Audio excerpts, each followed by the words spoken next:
Public liability insurance act అనేది ఒక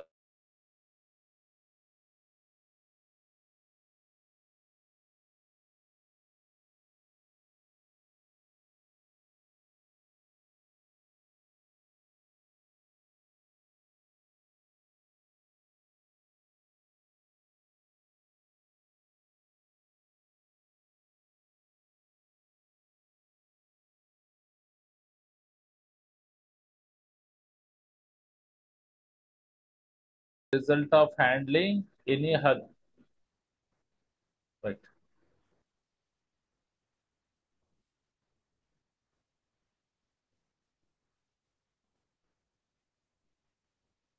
Shouldn't the introduction please move the window away from the shared applicants. Okay.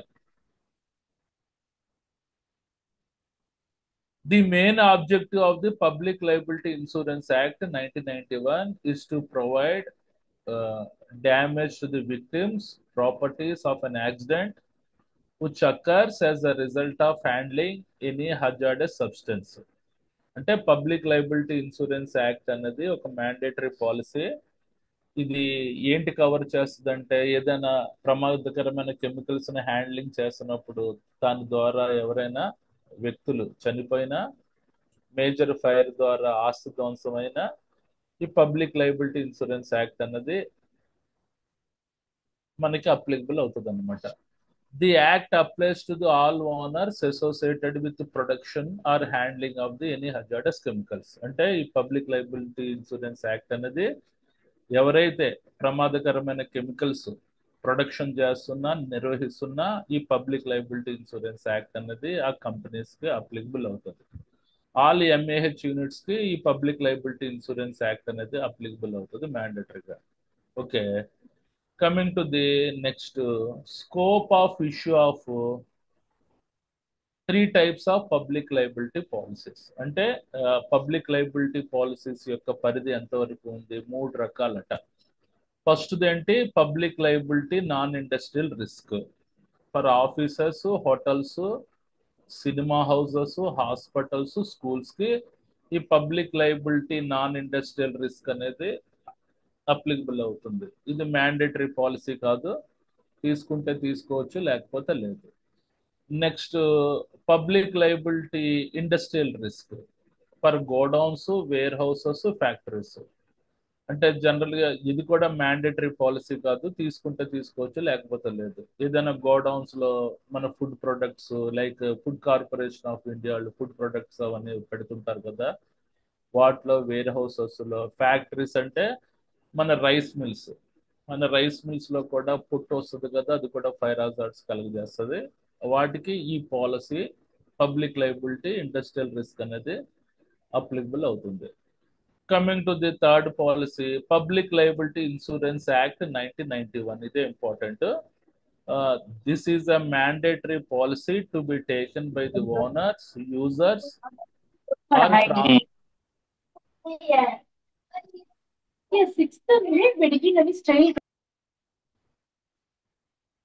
coming to the number 3, Public Liability Insurance Act 1991. This is a mandatory policy to be taken by the owners, users, or transportation of hazardous substances as defined under Environment Protection Act in excess of the minimum quantities specified under Public Liability Insurance Act 1991. అంటే public liability insurance act అనేది premium, insurance premium కంపల్సరిగా ప్రమాదకరమైన chemicals ని రవాణా చేస్తున్నా, ఉపయోగిస్తున్నా, లేకపోతే handling చేస్తున్నా, manufacturing చేస్తున్నా ఈ పబ్లిక్ లైబిలిటీ ఇన్సూరెన్స్ యాక్ట్ అన్నది అప్లికబుల్ అవుతుంది. వీళ్ళు మ్యాండేటరీగా తీసుకోవాలి పాలసీ, లేకపోతే వాళ్ళ మీద అఫెన్స్ పడుతుంది అనమాట. ఓకే, ఈ పాయింట్స్ రాయండి. ఇంట్రడక్షన్ ఈ పాయింట్స్ రాయండి, ఇది ఇంపార్టెంట్. ఇంట్రడక్షన్ లాగా ఉపయోగపడుతుంది. ఇప్పుడు డైరెక్ట్ గా సబ్జెక్ట్ లోకి వచ్చేస్తున్నాను. Coming to the some important definitions అంటారు పబ్లిక్ లైబిలిటీ ఇన్సూరెన్స్ యాక్ట్ 1991. కొన్ని ఇంపార్టెంట్ డెఫినిషన్స్ ఏంటి? ఫస్ట్ ఏంటి? సెక్షన్ 2A యాక్సిడెంట్ అంటే ఏంటి? నెక్స్ట్ సెక్షన్ 2G అసలు ఓనర్ అంటే ఎవరు. Coming to the third section 2D hazardous substance అంటే ఏంటి. Section 4 duty of owner of industrial or company, owner యొక్క డ్యూటీస్ రెస్పాన్సిబిలిటీస్ ఏంటి. Coming to the number 5th section 1 power to issue the directions. Coming to the next 6th one section 14 section 15 penalty. Penalty అంటే పరిహారాలు ఏ రకంగా ఉంటాయి. Coming to the last section 16 offences. Offences అంటే నేరాలు. ఇవి clear గా రాయాలి. తాలూకా 7 పాయింట్స్ యొక్క హెడ్డింగ్స్ క్లియర్ గా ఉండాలి. అప్పుడు మీకు 50% మార్క్స్ వస్తాయి. ఇందులో ఓన్లీ ఇంపార్టెంట్ డెఫినేషన్స్ మాత్రమే డిస్కస్ చేస్తున్నాను. దిస్ పర్టికులర్ పీడిఎఫ్ మీరు నెట్ లో చూసుకుంటే పీడిఎఫ్ ఈజ్ ఆల్మోస్ట్ ఒక 10 pages ఉంటాయి. అందులో different types of sections, rules, sub rules అవన్నీ ఉంటాయి. You are not able to write in examination. As per examination point of view this 7 points are important. Okay. Some important definitions under Public Liability Insurance Act 1991 are number 1 section 2A accident. Accident అంటే ఏంటి. Accident is the unplanned, unexpected, unwanted sequence of events resulting in loss some kind of person, equipment and property. అంటే unplanned, ప్రణాళిక లేని, unexpected, అనుకోకుండా అవాంఛనీయ ఘటనల ద్వారా ఎవరైనా వ్యక్తులు చనిపోయినా, ఎక్విప్మెంట్ ధ్వంసమైనా, ఆస్తి ధ్వంసమైనా దాన్ని యాక్సిడెంట్ అని అంటారు. Okay. Coming to the second point, an accident involving a sudden or unintended occurrence while handling of the hazardous substance resulting to death or injury to any person or damage to the any property. అంటే ఏంటి. ఎన్ accident ఒక ప్రమాదంలో అంటే chemical accident ఏ రకంగా కలిగి ఉంటుంది. Sudden are unintended occurrence అంటే అనుకోకుండా ఆకస్మికంగా జరిగే సంఘటన. ఇప్పుడు handling of the hazardous substance ప్రమాదకరమైన కెమికల్స్ నిర్వహిస్తున్నప్పుడు తద్వారా రిజల్టింగ్ డెత్, చనిపోయినా, ఇంజురీ అయినా, ఆస్తి ధ్వంసమైన, పర్యావరణ ధ్వంసమైన దీన్ని యాక్సిడెంట్ అని అంటారు. ఓకే. ఈ రెండు రాయండి పాయింట్స్, సబ్ పాయింట్స్ కింద. Next second point section 2G owner. Owner అంటే ఎవరు. ఓకేనా. Owner means a person who owns or has a control over the handling of any hazardous substance at the time of accident and include. అంటే owner అనే వ్యక్తి ఆ factory premises అంతా ఇతని కంట్రోల్లో ఉంటది. ఏదైనా ప్రమాదం జరిగితే ఇతనే బాధ్యతలు పడాలన్నమాట. అది ఈ పాయింట్కి అర్థం. Owner means a person who owns or control over the handling of the hazardous substance at the time of accident and include ఏంటి. In case of firm any of its partner. అంటే ఒక ఫర్మ్ కి 2-3 partners ఉంటారు కదా, partners ని కూడా owners కింద declare చేస్తారు. In case of an association of any of it's member. ఇది ఒక సంఘం అయితే అందులో ఉండే అందరి మెంబర్స్ ని ఓనర్స్ కింద డిక్లేర్ చేస్తారు. అంటే ఏదైనా ప్రమాదం జరుగుతున్నప్పుడు ఆ హజార్డస్ కెమికల్స్ ద్వారా ఏదైనా ప్రమాదం జరిగితే వీళ్ళందరూ బాధ్యతలు అనమాట. అంటే వీళ్ళనే మన ప్రాసిక్యూట్ చేస్తుంది గవర్నమెంట్.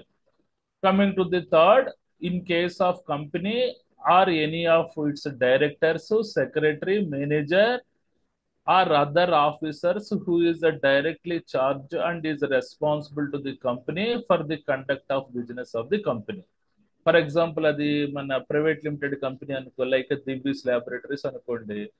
అందులో ఏదైనా ప్రమాదం జరిగితే వాళ్ళ యొక్క directors, secretary, managers and other officers who is directly charge అంటే ఆ హజార్డస్ ప్రొడక్ట్స్ యొక్క హ్యాండ్లింగ్ యాక్టివిటీస్ చేసే వాళ్ళందరూ కూడా బాధ్యతల కింద ఉంటారు అన్నమాట. ఓకే. ఇది ఓనర్ అంటే. ఫర్మ్ అంటే any of its partner. If it is association means any of its members. If it is a company then director and secretary, managers and other officers who is directly charge of and is responsible to the company for the conduct of business of that company. ఓకేనా. అర్థమైంది కదండి మీకు. Right. ఈజీగానే ఉంటాయి, పర్వాలేదు. Next third point, section 2D hazardous substance. Hazardous substance అంటే ప్రమాదకరమైన పదార్థం అంటే ఏంటి? ఆ, ఆ, అంటే ప్రమాదకరమైన substance substance means it may be solid state, it may be liquid state, it may be gas state. Okay. Like chemicals or liquid state, some toxic elements ఉంటాయి కదా, మ్యాంగనీస్ అవన్నీ ఉంటాయి కదా, మెర్క్యూరీ అవి సాలిడ్ స్టేట్ లో ఉంటాయి. మన gas state లో ఉండేవి ఆర్సనిక్ గ్యాస్, అవన్నీ మనకి ప్రమాదకరమైన సబ్స్టెన్స్ అన్నమాట, hazardous substance. A hazardous substance can be any substance whether solid, liquid or gas that may cause harm to the health. ఈ ప్రమాదకరమైన substance whether solid, liquid, gas రూపంలో ఉండొచ్చు. It may cause harm to the health. Next point, these are classified on the basis of their potential health effects. ఇది మనం ఏ రకంగా వర్గీకరించారంటే, అవి ఆ persons యొక్క ఆరోగ్యం మీద ఎంతవరకు ప్రభావితం చూపెడతాయి, సంభావిత అవుతాయి అనుగుణంగా వీటిని వర్గీకరించారు. Whether acute or chronic and exceeding such quantity. అంటే ఆ పర్టికులర్ హజార్డస్ సబ్స్టెన్స్ కి తీవ్రంగా ఎక్స్పోజ్ అయితే ఆ వ్యక్తికి ఎక్యూట్ ఎఫెక్ట్ అంటే ఇమీడియట్ ఎఫెక్ట్ అయినా మనకి జరుగుతుంది, అంటే చనిపోయే ఆస్కారం ఉండొచ్చు. ఆర్ క్రోనిక్ ఎఫెక్ట్ అంటే మన లాంగ్ రేటింగ్ లో ప్రాబ్లమ్స్ అయినా వస్తాయి. ఓకే, దీన్ని హజార్డస్ సబ్స్టెన్స్ అని అంటారు. Right. Coming to the next, section 4, duty of owner of the industries or company. అంటే ఏంటి? ఓనర్ అనే ఓడి యొక్క బాధ్యత ఏంటి? ఓకే, ఓనర్ ఆఫ్ ఇండస్ట్రీస్ యొక్క బాధ్యత ఏంటి? కమింగ్ టు ది పాయింట్, మనకి duty of owner is the first to safeguard the life of members of the company. అంటే ఫస్ట్ ఈ ఓనర్ యొక్క బాధ్యత ఏంటి? తన ఫర్మ్ లో పనిచేసే వర్కర్స్ అందరినీ సేఫ్ గార్డ్ చేయడం, సురక్షితంగా చేయడం. ఎవరిని? Who engage in handling of the hazardous substance with life insurance. వాళ్ళకి కంపల్సరీగా పబ్లిక్ లైబిలిటీ ఇన్సూరెన్స్ ప్రొవైడ్ చేసి, ఎవరైతే ప్రమాదకరమైన కెమికల్స్ లో హ్యాండ్లింగ్ చేస్తున్నారో వాళ్ళ యొక్క లైఫ్ ని సురక్షితం చేయాల్సిన బాధ్యత మన వర్కర్స్ మీద ఉంది. ఎవరు? ఆ తాలూకా ఓనర్ మీద ఉంది అని అంటున్నారు. Coming to the point, the owner of any hazardous company shall take out an insurance policy as soon as the commencement of this act. అంటే ఎవరైనా ప్రమాదకరమైన కెమికల్స్ ని హ్యాండ్లింగ్ చేస్తున్నప్పుడు కంపల్సరీగా ఈ ఈ పర్టికులర్ పబ్లిక్ మన లైబిలిటీ ఇన్సూరెన్స్ యాక్ట్ అనేది మనం ఇన్సూరెన్స్ చేయించాలి. అది. Next, second point, it renew the policy before expiry of the policy or with in the period of limitation. ఇది సంవత్సరానికి ఒకసారి రెన్యూల్ చేసుకోవాలి కదా, సంవత్సరానికి ఒకసారి మ్యాండేటరీగా రెన్యూల్ చేసుకోవాలన్నమాట. Okay. Next, amount of insurance under not less than paid up capital of the company and not more than 50 crores. Okay, here what is the meaning of paid up capital? Anybody? Paid up capital అంటే ఏంటి?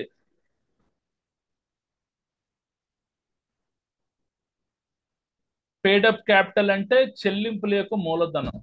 For example, ఒక మన Divi's laboratories యొక్క net capital worth 2000 crores అనుకుందాం. 2000 crores లో almost ఒక 70% loan ఇస్తాడు. అంటే ఆల్మోస్ట్ ఒక 1200 crores లోన్ వస్తుంది అనుకో, గవర్నమెంట్ తరఫున లోన్ వచ్చింది అనుకో, మిగిలిన 800 crores మన ఓనర్ పెడతాడు కదా, ఆ ఓనర్ పెట్టే క్యాపిటల్ ని పేడప్ క్యాపిటల్ అని అంటారు. అంటే ఆల్రెడీ మనకి ఇన్సూరెన్స్ అంటే లోన్ వచ్చిన అమౌంట్ కి ఇన్సూరెన్స్ చేయించుకుంటారు బ్యాంకర్స్, అందులో ప్రాబ్లం ఉండదు. ఈడు పెట్టిన క్యాపిటల్ కి ఇన్సూరెన్స్ చేయించుకోవాలన్నమాట. వీడు ఓన్ పాకెట్ లోంచి పెట్టే క్యాపిటల్ కి ఇన్సూరెన్స్ చేయించుకోవాలి. అది అంటే ఏంటి? చూడండి, amount of insurance under not less than paid up capital of the company and not more than 50 crores. అంటే చూడండి, అతను సపోజ్ ఒక 100 crores పెట్టాడు అనుకోండి, మనకు ఇన్సూరెన్స్ ప్రీమియం వాల్యూ మనకి 10 crores ఎంతో ఉంటుంది, లేకపోతే 7-8 crores ఎంతో ఉంటుంది. అతను ఒక 500 crores పెట్టాడు అనుకోండి, అతను ఓన్ క్యాపిటల్. అతను పేడప్ క్యాపిటల్ మనకి 50 crores వరకు పెట్టాలన్నమాట. అంటే మన ఇన్సూరెన్స్ ప్రీమియం యొక్క వాల్యూ 50 crores ఉంటుంది. అది అర్థమైంది అనుకుంటే ఈ పాయింట్ అందరికీ. Coming to the next, the liability of the insurance shall not exceed the amount specified in terms of contract of the insurance policy. అంటే కంపల్సరిగా ఈ పేడప్ క్యాపిటల్ కి లేకపోతే తలకి 50 crores మించి ఎట్టి పరిస్థితుల్లో ప్రీమియం పాలసీ చెల్లించకూడదు. అంటే 50 crores మనం ఇన్సూరెన్స్ ప్రీమియం చెల్లిస్తే ఇట్ విల్ కవర్డ్ మనకి అరౌండ్ 1500 crores వరకు మన రిస్క్ కవరేజ్ ఉంటుంది. నేను 60 కోట్లు కడతాను, నాకు ఇంకా ఇన్సూరెన్స్ మనకి ఎక్స్ట్రా కావాలని డిమాండ్ చేయకూడదు అనమాట. అదే చూడండి, లైబిలిటీ ఆఫ్ ఇన్సూరెన్స్ అంటే ఆ పబ్లిక్ లైబిలిటీ ఇన్సూరెన్స్ యొక్క బాధ్యత ఏంటి, పర్టికులర్ 50 crores అమౌంట్ కంటే ఎక్కువ అమౌంట్ చేయించకూడదు అని. ఓకే, మళ్ళీ చదువుతున్నాను చూడండి. Section 4, duty of owner of the industries or company. Coming to the point, duty of the owner is first to safeguard the life of the members of the company who engage in the handling of the hazardous substance with life insurance. కంపల్సరిగా public liability insurance యొక్క బాధ్యత ఏంటి, ఎవరైనా వ్యక్తులు చనిపోయినా వాళ్ళకి insurance cover చేస్తుంది. As well as equipment ధ్వంసమైన, ఆస్తి ధ్వంసమైన, ఎక్విప్మెంట్స్ అన్ని ఫైర్ హజార్డ్ జరిగి ధ్వంసమైన మనకి లైఫ్ ఇది మనకి ఇన్సూరెన్స్ అనేది కవర్ చేస్తుంది. ఓకే, ఫస్ట్ మన డ్యూటీ ఆఫ్ ది ఓనర్ ఏంటి, ఫస్ట్ అతని కిందన పనిచేసే ఎంప్లాయీస్ అందరినీ సేఫ్ గార్డ్ చేయడం. అంటే కంపల్సరీగా పబ్లిక్ లైబిలిటీ ఇన్సూరెన్స్ తీసుకోవడం. ఎవరి కోసం ప్రత్యేకంగా తీసుకోవాలంటే ఎవరైనా ప్రమాదకరమైన పదార్థాలతోటి హ్యాండ్లింగ్ చేస్తున్న వారి గురించి పబ్లిక్ లైబిలిటీ ఇన్సూరెన్స్ అనేది మ్యాండేటరీగా తీసుకోవాలి. ఇది duty of the owner. Coming to the sub points, the owner of any hazardous company shall take out an insurance policy as soon as the commencement of the act. కంపల్సరిగా ఈ hazardous chemicals manufacturing చేస్తున్న, handling చేస్తున్న ఈ particular ఆ chemical plant యొక్క owner ఈ public liability insurance act అనేది మ్యాండేటరీగా తీసుకోవాలని అంటున్నాడు. Coming to the second point, it renew the policy before expire of the policy or within period of limitation. ఇది జనరల్ గా సంవత్సరానికి ఒకసారి రెన్యూల్ చేసుకోమంటున్నాడు. ఎక్స్పైరీ డేట్ అయ్యే లోపే రెన్యూల్ చేసుకుంటే పెనాల్టీ ఏం పడదు అనమాట. Coming to the third point, amount of the insurance under not less than the paid up capital of the company and not more than 50 crores. అంటే పేడప్ క్యాపిటల్ అంటే చెల్లింపుల యొక్క మూలధనం. అంటే ఓనరు అమౌంట్ ఎంత పెడతాడో దానికి మాత్రమే ఇన్సూరెన్స్ ప్రీమియం తీసుకోవడం. లోన్ ద్వారా వచ్చింది తీసుకోవాల్సిన అవసరం లేదు. లోన్ ద్వారా వచ్చిన క్యాపిటల్కి ఆ బ్యాంకర్స్ చూసుకుంటారు అన్నమాట ఇన్సూరెన్స్. అది ఈ పాయింట్కి అర్థం. Next, liability of insurance shall not exceed the amount specified in terms of the contract of the insurance company. అంటే ఎట్టి పరిస్థితుల్లో 50 crores దాటి మనకి అమౌంట్ ఎక్కువ చేసి కట్టకూడదు అనమాట. ఇది insurance.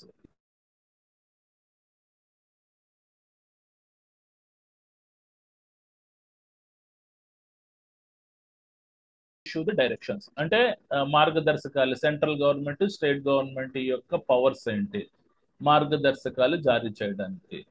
The act is provide vested of central government to issue the directions like. ఇక్కడ what is the meaning of the vested అంటే ఏంటండి, స్వాధీనం చేసుకోవడం. ఇది సెంట్రల్ గవర్నమెంట్ గా పర్టికులర్ కెమికల్ ప్లాంట్ ఎప్పుడైనా స్వాధీనం చేసుకోవచ్చు. ఇందువలన అక్కడ మాటికి ఆన్ సైట్ ఎమర్జెన్సీలు జరుగుతున్నాయి, ఆఫ్ సైట్ ఎమర్జెన్సీలు జరుగుతున్నాయి, వర్కర్స్ చనిపోతున్నారు, లేకపోతే పొల్యూషన్ విపరీతంగా వస్తుంది. అలాంటి ప్రొవిజన్ లో ఉన్నప్పుడు ఈ సెంట్రల్ గవర్నమెంట్ ఆ పర్టికులర్ ఫర్మ్ ని స్వాధీనం చేసుకోవచ్చు. చేసుకుని ఇలాంటి క్రింద పేర్కొన్న మార్గదర్శకాలు జారీ చేయొచ్చు. ఏ రకంగా, stoppage or regulation of handling of the hazardous substance. అంటే ప్రమాదకరమైన పదార్థాల యొక్క నిర్వహణ స్టాపేజ్ చేయొచ్చు, నియంత్రించవచ్చు. Coming to the second point, stoppage or regulation of water, electricity or any other services. Water cut చేయొచ్చు, ఎలక్ట్రిసిటీ కట్ చేస్తే అది మనకి ఆ పర్టికులర్ పరిశ్రమ మనకి సర్వే అవ్వదు కాబట్టి ఆటోమేటిక్గా క్లోజ్ అవుతుంది. అది అంటే సెంట్రల్ గవర్నమెంట్ కున్న అధికార పరిధి ఇది. కమింగ్ టు ది సిక్స్త్, మనకి సెక్షన్ 14, సెక్షన్ 15 పెనాల్టీ. పెనాల్టీ అంటే ఏంటంటే పరిహారం. పరిహారం ఏ రకంగా ఉంటుంది? కమింగ్ టు దిస్ సెక్షన్ 14 ఏం చెప్తుంది? Section 14 of this act provided penalty for కాంట్రవర్షన్ of section 4 and section 12 of this act. Punishment shall be imprisonment of the terms not less than 1 year and not exceeded 6 years or fine up to 1 lakh or both. అంటే section 14 ఏం చెప్తుందంటే section 4, section 12 లో కొన్ని acts ఉంటాయి, చట్టాలు ఉంటాయి. అవి కాంట్రవర్షన్ చేస్తాయి అంటే ఉల్లంఘన చేస్తే, అంటే సెక్షన్ 4, సెక్షన్ 12లో ఉండే రూల్స్, యాక్ట్స్ ఆ పర్టికులర్ కంపెనీ సరిగ్గా పాటించకపోతే పనిష్మెంట్ ఏం చేస్తుంది? Punishment shall be imprisonment. ఆ వ్యక్తికి జైలు శిక్ష పడే ఆస్కారం ఉంది, ఆ ఓనర్ కి. Or terms not less than 1 year, 1 year పాటు జైలు శిక్ష పడే ఆస్కారం ఉంది. అండ్ నాట్ ఎక్సీడ్ 6 years అంటే మాక్సిమం 6 ఏళ్ళు వరకు పడొచ్చు. Or fine up to 1 lakh వరకు పడొచ్చు, లేకపోతే బోత్ అయినా పడొచ్చు. అంటే 1 lakh ఫైన్, 6 years జైలు శిక్ష వరకు పడడానికి ఆస్కారం ఉంది. ఎప్పుడు సెక్షన్ 4, సెక్షన్ 12లో ఉండే రూల్స్ కాంట్రవర్షన్, ఉల్లంఘన చేస్తే. Okay, coming to the next point. Section 15 provided penalty for failure to compel with direction under section 9 and section 12. He shall be punishment with imprisonment which may be extended to 3 months or fine up to 20,000 or both. Section 15 ఏం చెప్తుంది? Section 9, section 11లో ఉండే rules ని కాంట్రవర్షన్, ఉల్లంఘన చేస్తే ఆ particular owners కి punishment should be imprisonment, jail శిక్ష పడే ఆస్కారం ఉంది. విచ్ మే ఎక్స్టెండెడ్ ఫర్ 3 నెలలైనా పడొచ్చు, లేకపోతే ఫైన్ అప్ టు 20,000 వరకైనా పడొచ్చు, లేకపోతే 20,000 3 months వరకు జైలు శిక్ష పడడానికి ఆస్కారం ఉందన్నమాట. ఇది పెనాల్టీ. అంటే సెక్షన్ 4, సెక్షన్ 12 ఇందులో పబ్లిక్ లైబిలిటీ ఇన్సూరెన్స్ యాక్ట్ లో కూడా ఉంటాయి కదా సెక్షన్స్. అందులో మీరు ఇంటర్నెట్ లో వెతికితే సెక్షన్ 4, సెక్షన్ 12లో ఉండే అంశాలన్నీ కనబడతాయి. అలాగే ఇక్కడ సెక్షన్ 9, సెక్షన్ 11లో ఉండే రూల్స్ అన్ని కనబడతాయి. మీరు ఇలా రాయండి ఎగ్జామ్ లో చాలు. ఓకే, అర్థమైంది అనుకుంటా అందరికీ. Next last section 16 offences. Offences అంటే నేరాలు చేయడం. అంటే జనరల్ గా ఫార్మా వాళ్ళు, కెమికల్స్ వాళ్ళు ఏ రకమైన నేరాలు చేస్తుంటారు? ఇల్లీగల్ డ్రగ్స్ తయారు చేస్తుంటారు, ఇల్లీగల్ కెమికల్స్, అది మత్తు పదార్థాలు, నార్కోటిక్ డ్రగ్స్ లాంటివి తయారు చేస్తుంటారు.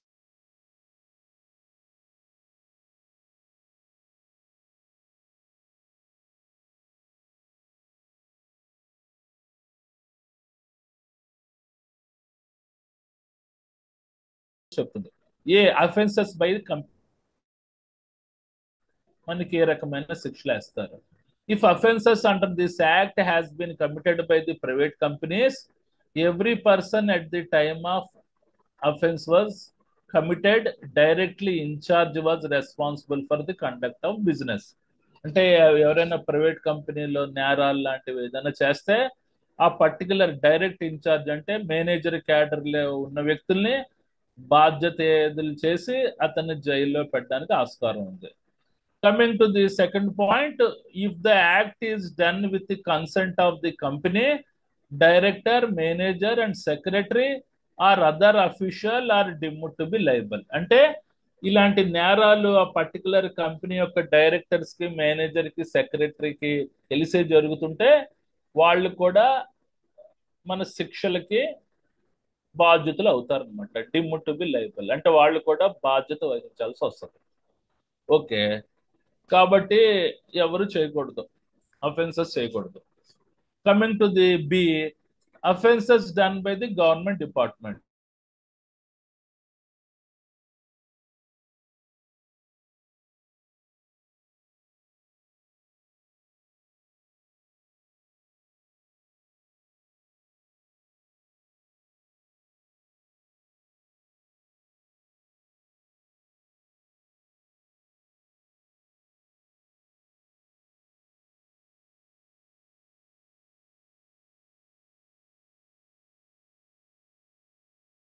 court make a complaint cognizable only when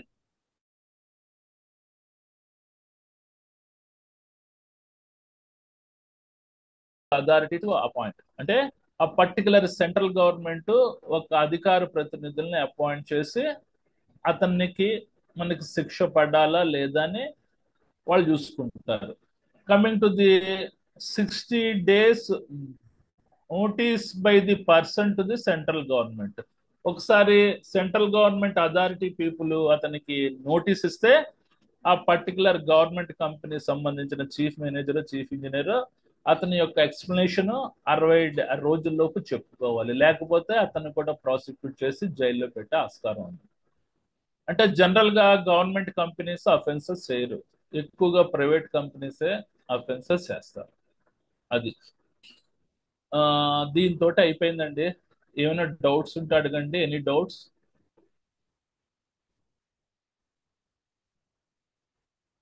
చూడండి, some important definitions under public liability insurance act 1991 అని బట్టి, number 1 section 2A accident.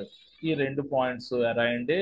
If you అంటే ఈ సబ్ పాయింట్స్ ఓకే అయితే అప్లై చేయండి, లేకపోతే just you have to your own language. Next section 2G owner అని clear గా రాసి మీరు ఏమైనా ఓన్ పాయింట్స్ ఉంటే రాసుకోవచ్చు.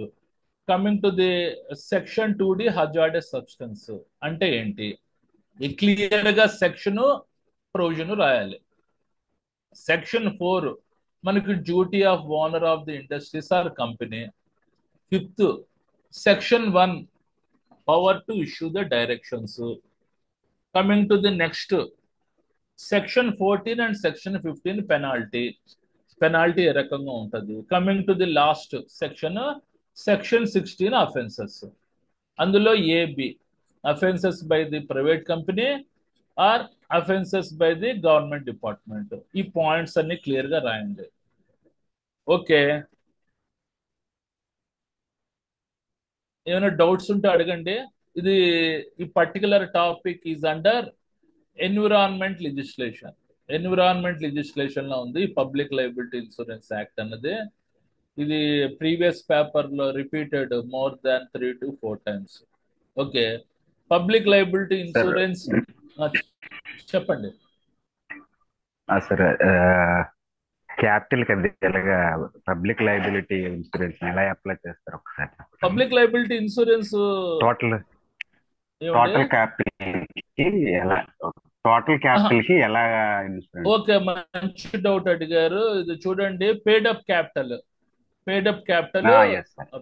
క్యాపిటల్ అంటే చెల్లింపులు మూలధనం అండి. ఫర్ ఎగ్జాంపుల్ ఒక 2000 crores పెట్టి దివీస్ ల్యాబొరేటరీస్ ఎక్స్పాన్షన్ జరిగింది అనుకోండి. దివీస్ ల్యాబొరేటరీస్ వేరే ఏరియాలో 2000 crores పెట్టి ఎక్స్పాన్షన్ చేశారు. అందులో 1500 crores అనేది మనకి లోన్ ప్రొవైడ్ చేస్తుంది, ఏదో ఎస్బీఐ లేదా బ్యాంక్ ఆఫ్ బరోడా ఏదో. దానికి ఏ రకమైన ఇన్సూరెన్స్ కట్టక్కర్లేదు. ఎవరో ఓనర్ అనే వ్యక్తి అతను దేనికి కట్టాలి? ఆ బ్యాలెన్స్ 500 crores పెట్టాడు కదా, దానికి పబ్లిక్ లయబిలిటీ ఇన్సూరెన్స్ పాలసీ తీసుకోవాలన్నమాట. అర్థమైంది కదా point? Okay sir, okay sir. ఇప్పుడు మనకి 50 crores అన్నది మాక్సిమం పేడప్ క్యాపిటల్. అంటే సంవత్సరానికి మాక్సిమం 50 crores మించి public liability insurance policy premium కట్టకూడదు. ప్రీమియం అమౌంట్ 50 crores అంటే it will cover around 1500 crores worth వరకు కవర్ చేస్తుంది అనమాట. అది అంటే అప్రాక్సిమేట్ గా చెప్తాను. ఓకే, చూడండి, మళ్ళీ కొద్దిగా ఇంపార్టెంట్ డిస్కస్ చేద్దాం. ఓనర్ అంటే ఏంటి?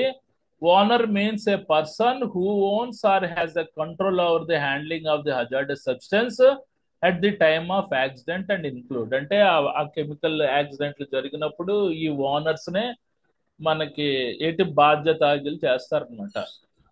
In case of firm any of its partners, అంటే ఒకళ్ళిద్దరు పార్ట్నర్స్ ఉంటే వాళ్ళని ఓనర్స్ అంటారు. In case of association or any of its members ని ఓనర్స్ అని అంటారు. In case of company any of its directors, secretary, manager or other officer who is directly charged and responsible to the company for the conduct of business of the company. అంటే అది private limited company అనుకోండి, like Divi's laboratories, Aurobindo laboratories అనుకోండి. అప్పుడు వాళ్ళని directors, secretary, manager and other officers అందరినీ owners కింద declare చేస్తారు. అంటే ఏదైనా ప్రమాదం జరిగినప్పుడు వీళ్ళందరూ బాధ్యత వహించాల్సిందే. Okay.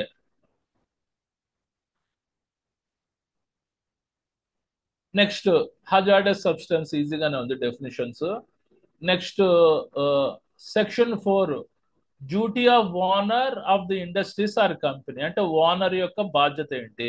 Duty of owner is the first safeguard the life of the members of the company who engage in handling of the hazardous substance with life insurance. కంపల్సరిగా అతని కిందన ఫ్యాక్టరీలో పనిచేసే వర్కర్స్ అందరికీ, ఎవరైతే ప్రమాదకరమైన కెమికల్స్ మీద హ్యాండ్లింగ్ చేస్తున్న వ్యక్తులందరికీ సేఫ్ గార్డ్ చేయాల్సిన బాధ్యత ఓనర్ మీద ఉంది. Coming to the first sub point, the owner of any hazardous company shall take out A insurance policy as soon as the commencement of the act. కంపల్సరీగా public liability insurance policy అనేది ఆ owner అనేవాడు తీసుకోవాలి. Coming to the second, it renew the policy before expire of the policy with in the period of limitation. అంటే సంవత్సరానికి ఒకసారి మ్యాండేటరీగా renewal చేసుకోవాలి ఎక్స్పైర్ అయ్యే డేట్ లోపే. Coming to the third point, amount of the insurance under not less than paid up capital of the company and not more than 50 crores. అంటే insurance premium value maximum 50 crores అనే ఉండాలి, లేకపోతే minimum అతని యొక్క చెల్లింపుల మూలధనం బట్టి ఉండాలి. అంటే ఓన్ గా అమౌంట్ ఎంత పెట్టాడో దానికి లిమిటేషన్ వరకే తీసుకోవాలన్నమాట.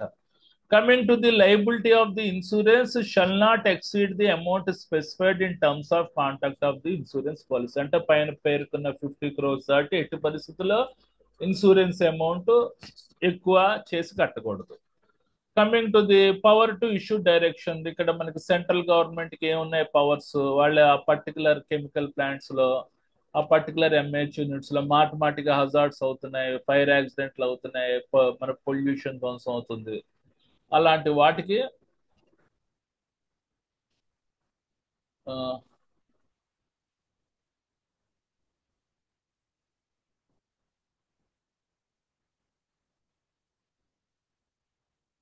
అలాంటి వాటికి ఇమీడియట్ గా పవర్ సప్లై చేయొచ్చు అని, పవర్ సప్లై కట్ చేయొచ్చు అని.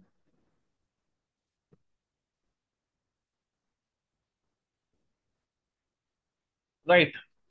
చూడండి, మనకి stoppage or regulation of handling of the hazardous substance ని, ఆ ప్రమాదకరం అంటే రా మెటీరియల్స్ ని మన స్టాపేజ్ చేయొచ్చు, నియంత్రించవచ్చు, వాటర్ ఎలక్ట్రిసిటీని కట్ చేయొచ్చు. తర్వాత ఇది ఇంపార్టెంట్. అంటే చూడండి, మనకి ఇది ఈ పెనాల్టీ పరిహారము అంటే సెక్షన్ 4, సెక్షన్ 12 లో ఉండే అంశాలు వయలేట్ చేస్తే వాళ్ళకి 6 ఏళ్ళు జైలు శిక్ష, 1 lakh ఫైన్ ఉంటుంది. సెక్షన్ 9, సెక్షన్ 11 లో ఉండే అంశాలు, రూల్స్ ఏదైనా వయలేట్ చేస్తే, కాంట్రవర్షన్ చేస్తే 20,000 పెనాల్టీ, 3 నెలలు జైలు శిక్ష ఉంటుంది. అది ఈ పాయింట్కి అర్థం. తర్వాత offences by the company, private companies నేరాలు చేస్తే direct in charge for conduct of the business is responsible. Or if it is done with the consent of the company, అంటే కంపెనీ యొక్క డైరెక్టర్, మేనేజర్, సెక్రటరీకి తెలిసే నేరాలు చేస్తే వీళ్ళందరూ బాధ్యతలు అవుతారు. అంటే మేనేజర్స్ తో పాటు వీళ్ళు కూడా బాధ్యతలు అవుతారని. Next, offences done by the government department ఏదైనా నేరాలు చేస్తే కంపల్సరీగా particular head of the department అంటే చీఫ్ ఇంజనీర్ అయినా చీఫ్ మేనేజర్ అయినా బాధ్యత వహించాలి. ఆడు ప్రూవ్ చేసుకోవాలి, నేను ఇలాగ అన్వాలంటరీగా చేయలేదు, వితౌట్ ఇంటెన్షన్ తోటి చేయలేదు అని ప్రూవ్ చేసుకుంటే వాడి మీద శిక్ష ఉండదు. లేకపోతే court make a complaint cognisable, అంటే కోర్టు కంప్లైంట్ ఇచ్చి వాడిని